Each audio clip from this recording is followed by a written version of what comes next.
Hey guys, happy Friday. Happy Last Word Friday. Courtney, KP, good to see you guys. Happy Friday. Happy Last Word Friday. Yeah, Last Word Friday. Yes. Hey, congrats to the new president of Mismo, Time Brian out. Hold View. on. I don't think we're live. Hold on. Oh, It says we're live. Oh, It it says does? live 25 okay. seconds. I Yeah. was like, for real? I just flexed through the camera and we're not live. Why That's such crap. I'm why having you try to stop the presses with your shitty Wi-Fi? We're trying to pay you a compliment. It's true. okay, You have to KP, you have to go learn ahead. to accept love, BB. You're worth it. Yes. I will just expand on it just a little bit. Um, it Mismo has been around a while. They're connected obviously with the Mortgage Bankers Association. There's a technology fee that a lot of lenders pay, and there is the standard data set. Like Brian put on a post even this week. This is how we talk data in our industry. And I've been on the board for the Mismo board of directors for about a year, and I could tell you this search process was grueling. And I'm not on the executive committee, so I didn't make the choice. But obviously, super happy with the choice, and congratulations, Brian. I think you're gonna take it to new heights. You and Amy Moses and the whole team. They have such a great team, and so the floor is yours if you want to talk about it. Well, I appreciate that, KP. And yeah, I got to spend some time with the team this week. I was in Annapolis at the Fall Summit, the Mismo Fall Summit, which is my second summit. I was at the Summer Summit in Boston as part of the Open Banking Workshop, which was fascinating. And uh, I had always heard about these Mismo events from teammates that would attend from whether it was Flagstar or even here at FinLocker. And until you're like in the middle of it, you don't appreciate the energy, the collaboration, the innovation that happens in these working groups and these communities of practice. I was so inspired after leaving this one, just because I made it a point to kind of poke into a bunch of the rooms just to kind of get a feel for how these conversations were going. And I think everybody, look I'm still at FinLocker, so I think our entire industry needs to understand what Mismo is, and it's you. It is made up of all of you as this community. I made a comment on a post that Greg Share did, and I think I said something like Mismo is all of us for all of us, right? And it's these committees, these communities of practice that are engaging. It's all the subject matter experts from all of the players in the industry, from lenders to vendors to the GSEs to regulators, all in the same room, solving real problems that the industry has. So I'm drinking from a fire hose to learn and be. I feel like so obligated to be able to add value right away, and I think the best way I can do that is by just understanding where we are. And so I'm excited now. I still have a day job. I'm still here at FinLocker and responsible for helping FinLocker grow. I just did a big demo yesterday. Was fired up for that. So it's going to be a fun 3.5, 4 weeks leading up to MBA annual. But great team. The team is phenomenal. They're small but mighty. I'll say that. I think it's great, Brian. Congratulations. I think it's cool too. My favorite people in mortgage are always the folks that sit in different seats and they know and learn more about it because of that. And I have had the honor of knowing you for different iterations of Brian, and this is certainly another iteration of you in a more not that you're not public facing now, but right, like as an industry representative in this more formal way. And the industry is pretty darn lucky. Well, I would say Yes. I'm pretty fortunate and lucky, and I feel that. So thank you all. Now, back to the show, as they say. Let's talk about Brian more. I don't want to get a text from our executive producers, putting our show on break for some oddball reason. So no, don't worry. Per their last email, they're on stage somewhere, so they're unavailable. Let's stick to script, as they say. So KP, these are like your weeks when the Fed's doing its thing, right? So I caught your videos, as I always do, and give us the rundown. I think we all saw what we saw, and really it's a matter of what's coming down the tracks for us.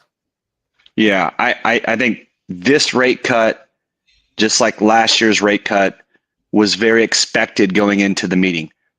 Both September meetings, you had a Jackson Hole basically pre-announcement by Jerome Powell saying we're ready to start making some changes, and we think we're too restrictive. So 2 years in a row with highly anticipated Fed rate cuts. So what happens is when you have that kind of certainty, literally like at Jackson Hole before the actual Fed meeting, they say they're going to cut, you get a lot of front running and positioning of money. And so it's kind of like the same thing like NVIDIA earnings results, like they're going to crush it, right? Or Apple used to be like that, or even Dell Computers, you can go way back. So there's a saying when it comes to buying and selling money, it's buy on the rumor, sell on the news.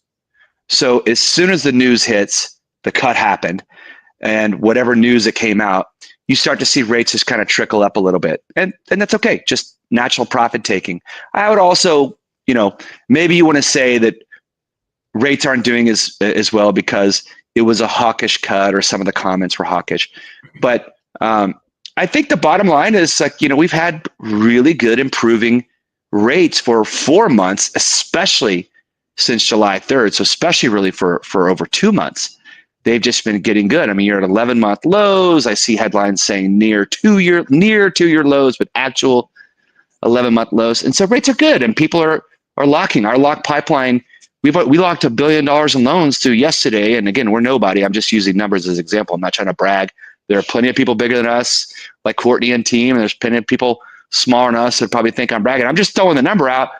We locked $1 billion in locks through yesterday, and we did a little over $1 billion all of last month. So we're about 50% ahead of pace, and so it's time to take a breather. And so I just, if I'm going to throw my Bear Habib crystal ball hat on, and I'm going to try because I love those guys. I think we're going to chop around here between 4% and 4.20 on the 10-year. So that's the Elon line and the perfect GPA line. And so, I think I think the next real market mover of data, like barring anything coming out of the PCE, is the first fake Friday jobs report in October for the September jobs report. So they've been fake reports, we know that, but they still move markets. And so that first Friday of October gives us enough time to clear out our pipelines, get through all this stuff, and get ready.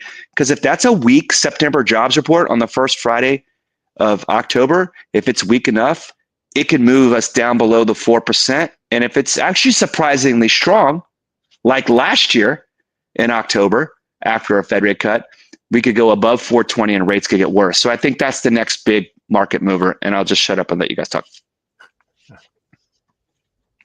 Courtney, that was 3 minutes.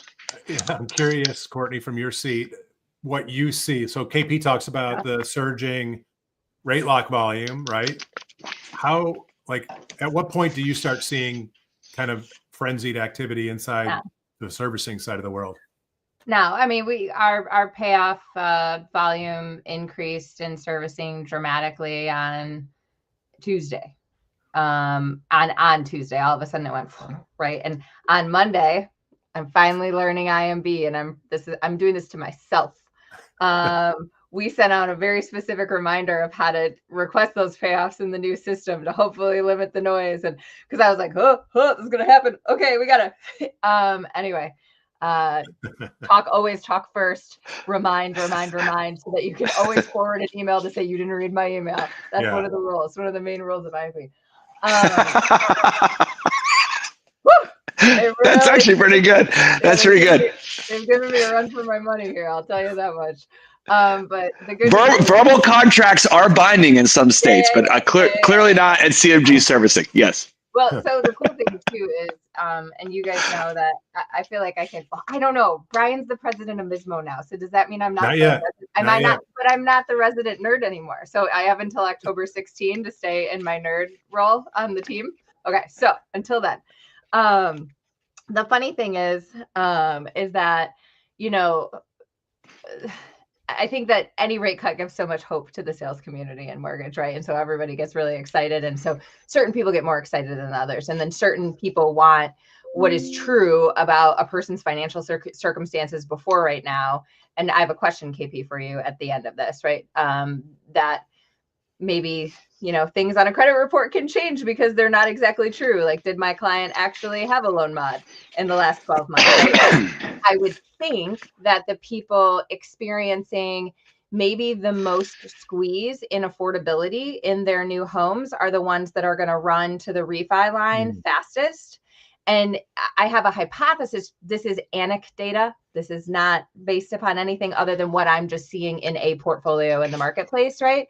If these are more distressed consumers, and what do we think? Like, what's the profile of the consumer that runs to this rate cut based upon everything that we've seen before right now versus the other rate cut that we're expecting at the end of the year? Because I know for me, I'm one of these lucky people that has a below 3% mortgage. Woohoo! I did it at the right time. Signed on a garbage can during COVID. But you know, because you're not going to refi now and then refi again with the next rate cut. You're not going to do that, right? And so how would some people might? Well, maybe. How do you think about that, KP? Well, if someone's not, and you kind of are, right? And somebody comes to you, what are you telling them right now? Now, later, now and later, circa Candy from 1991?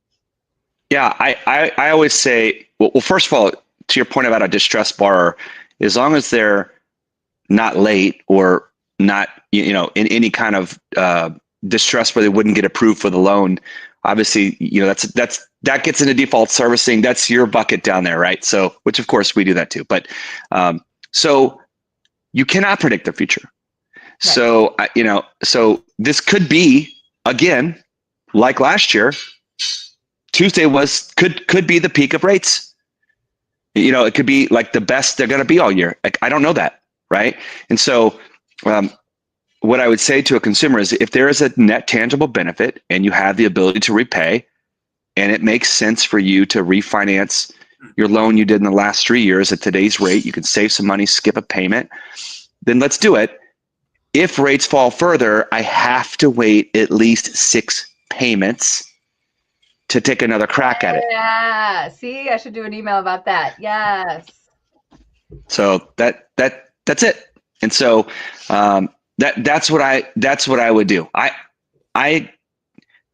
I think, you know, I know churning is a thing that like servicers don't like and aggregators don't like, and nobody likes. Of course, originators like it if the getting's good. But the reality is, if you set a borrower at a lower interest rate, even if you do it today and then you do it 6 payments from now, and servicers, you know, have gotten a lot better at retention, or even getting the loan back through originators to come back through them. You're mitigating risk by putting a lower debt service on that borrower, whether you retain the loan or not. So I think it's really good for the industry, in my opinion, to potentially do 2 refinances if the market allows it. I'm not saying turn and burn, baby. I'm not saying that. Every borrower that has a lower rate is less risk to default. And that is literally the basis of our entire industry. So I'm okay with potential churn, because I think that just means that rates are lower and there's more volume for everybody anyway. And so I'm not, again, 6 payments, don't do it before that, because there is real risk. And even at 6 payments, there's a lot of servicers that don't really make the money back that they paid out. But then, of course, they're making more money on the higher volume because rates are even lower anyway. So, I don't always believe all the fear mongering, but lower rates helps everybody. Do you play euchre, KP? I have before. Yeah. He married a Michigander, so he's Oh you know, Yeah. You know, there's a rule in euchre that a card shark used to teach me, and I think that it's for beginning players, but it's a good rule for beginning players, which is if you can take the hand, you take the hand, no matter what. Like, don't think that you're smarter than the other person's hand. And I was just reminiscing about Card Shark days while I was listening to you. And, you know, if you're able to do it and it makes sense for you, and I like your words, there's a real tangible benefit to you right now, then, you know, that is something you should strongly consider. Or I like the euchre one, or you could take the hunter's advice. A bird in hand is better than two in the bush. I'm sure BB could come through like a solid dad joke right now, and we might like really be up in like the 50-plus-year-old men environment after this conversation today. Yeah, come on. By the way, Courtney, I'm pretty sure that Michigan State had an elective course on euchre 101. Oh, for sure. I mean, how could you go? You can't go to Michigan State and not. I mean, you can't. I don't know that you can live in the state and not play it, right? Right. I'm pretty certain the last time I played euchre was my wife has a sister, and when the bachelor party for my brother-in-law, we went up to Petoskey and we hung out there, and it was like the most chill bachelor party I've ever been to. we went to one restaurant one night. We cooked spaghetti in the cabin, and we played a ton of golf, and we played euchre, and we played another game called golf, which is another card game that we played. And it wasn't like going to Vegas or going to South Florida. And it was just a very wholesome trip. And so we played euchre. So shout out to Michiganders. You know, my favorite event that I've ever gone to in mortgage was to Matt Golden, shout out Matt Golden's cabin near Yellowstone. And it was a small group of people. There was some card playing. I kicked some booty in cornhole that evening. It was fantastic. I got to be the DJ, and we rode some ATVs up the Continental Divide and whatever. But it was like super chill, not in Vegas. There weren't a lot of martinis involved. There were good decisions that were made by all folks. It worked out. Gotta love it. Little outdoor action. That's awesome. I want to circle back to the last topic, and we'll close that one out. But this again is why, I say it all the time, and say it because I believe it. The local community-based loan officer is the best resource for home buyers and borrowers at large. Because if we start where Courtney started, which was, consumers struggling with escalating taxes and insurance, right?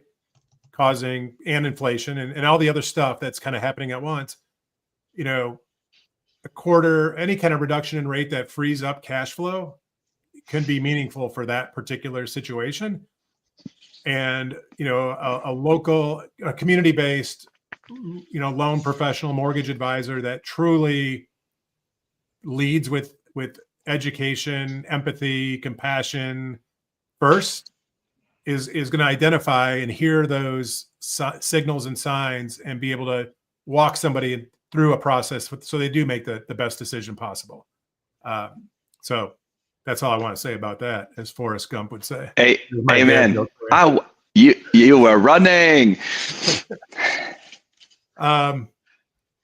Yeah. So this week, like I said, it's been a little chaotic for me. I was at this event and working double duty. So what else was in the news besides Jimmy Kimmel? We don't have to go there. That's for a different show. I will say I saw a picture, a meme just this morning, and shout out to Giants fans.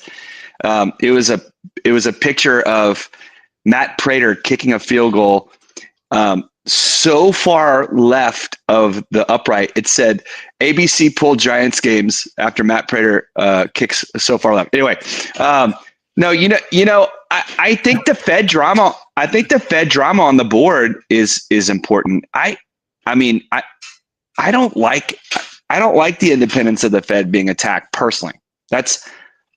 I know we got Justin G on here. I saw him in the comments. They're like, abolish the Fed, and the Fed is a printer, paper printer, and I don't disagree, but I don't know. I'm not sure about the political influence on the Fed, but at the end of the day, whatever, it's all way above my pay grade. I don't know if that's topic worthy, if we want to talk about Mirren, the only dissenting vote, and said, no, we should have done 50, like, isn't that like an argument, like, against having, political, plants in there? Like, yeah, we stuck our guy in there and he said 50, like, I mean, you're like the one guy on the board that said go 50 and everyone else is like, what, so it's like, it kind of, to me, kind of weakens and cheapens, the independence of the Fed. But I don't know if that's even exciting. It's football season. It's almost fall. I don't know. Courtney, you got something? Well, I mean, I was just going to comment on what you were commenting on and not like the existence of the Fed. I'm sure Justin's opinion is just fine. I just feel like, for me, I just keep pausing, and I think that the easiest way to say this is that actually BB and I were texting about this earlier this week, is that, in the world that we live in, with social media the way that it is, with cautious behavior, getting the headlines, and really some extreme and harmful caustic behavior. And I think you can apply that to a lot of circumstances that have rolled out in the last couple of weeks. Where is what is true? And are people asking questions about all of it, right? You should be asking questions about all of it. And yeah, why politics shouldn't be in a lot of these decisions. There is data about stuff and things. And I don't know. I just feel like everyone, particularly if you have younger kids around, I have a 12-year-old around, so I constantly get like the news report from school reported to me, like on the drive home. And so we have that conversation. And I feel like, I don't know. I just hope that we can evolve to less caustic everything in Washington, D.C., and get to a point where we can, I mean, I don't know, like the electoral college isn't going to go away for all the reasons that the electoral college isn't going to go away. But I don't know. Maybe sometimes I feel like we should have like a new political party of everyone who doesn't identify with the existing political parties right now. Right. And where does that go from now? No, but I think football is a far better conversation these days. I was at the Lions game with Monty on Sunday. We are season ticket holders after waiting for 3 years to finally get tickets. Our tickets nice. Are the actual back row of Ford Field, because we only had a chance to be in the third section anyway. So we just decided to go in the back. Best thing ever. Sitting next to a couple who have had tickets in their spot since like the beginning of time. And it is a elderly gentleman that Monty's seat is next to, and they both talk sports stats the entire game. And it was the coolest thing I've ever participated in. You'll love this then. So a friend of mine, his family's had season tickets going on like 65 years, right? Oh, wow. All the way back to predating even the Silverdome, right? Yeah. And his uncle has 4 seats. Dean, my friend, has 4 seats. So they have these 8 original family seats. Nice. So last year, and his uncle's in his 80s, mid 80s. So last year, his uncle, as the Lions have improved, the secondary and sometimes third party market for those tickets has gone through the roof. Right. So, his uncle took some chips off the table, as they say, and resold some of his tickets over the last year and a half. Well, he got a couple stern warnings from the Lions organization. Yeah. And then it was the first game of the playoffs last year. He's basically sold his 4 seats for almost the value of his entire season package. Yeah. And the Lions yanked his season tickets. They're like, we warned you, not just once, not just twice, 3 times. They pulled his tickets from him. And I don't understand. Are you not allowed to sell your own seats? I mean, apparently, I guess. Yeah. Apparently, wow. in somewhere around 2023 when each year you renew The seat licensing, when they did the seat licensing thing, they said basically we have control. Yes. Well, Interesting. They're doing that at Pine Knob, which is a legendary concert venue here. Everybody has their own concert venue depending upon where you are. I was looking at getting season tickets, and I would go to like a third of the shows that I really wanted to go to, and I would love to have season tickets. But they walk you through as a part of those presentations now the pretty serious rules, and like I'm not going to go to Megadeth or Kids Bop, right? And so like that's not going to work for me. And so I would sell those tickets, and yeah, they're very, very serious about it. Like no pass and go, no collecting. I just never, $200. I'm sure it's happened, but now that I know of somebody that, his family member had him yanked, it's like, that's a real thing. I just thought it was kind of this urban myth. Urban life. I would go, just for the record, I would go to both Kids Bop and Megadeth. But I know it's just like, this is a broad range. I think it's, I saw a headline that the TikTok deal is getting done. So China said, hey, it's all good. You guys go ahead and sell it to whoever. So I think it's, the details were coming out. There was literally like a headline that came out like right as we were going on air. I saw like a breaking Axios news. So yeah. So I don't know, maybe there'll just be a new owner of who infects our kids and all of our emotional intelligence. I mean, you brought up the caustic environment in DC, or Florida or Utah Valley State or wherever, or wherever any person who has a lack of emotional intelligence is online, and they're on an island in their own head and their head's not right. Man, I don't know. I feel like we need to teach emotional intelligence courses mandatory in junior high and high school. And real critical thinking. Let's identify the source of this information. Who's getting paid? That's always a good question to ask on the front end. Who's getting paid? Or how about thou shalt not kill? I mean, let's just start with that. Like, let's do some real basic lessons. Seems like we need a reminder.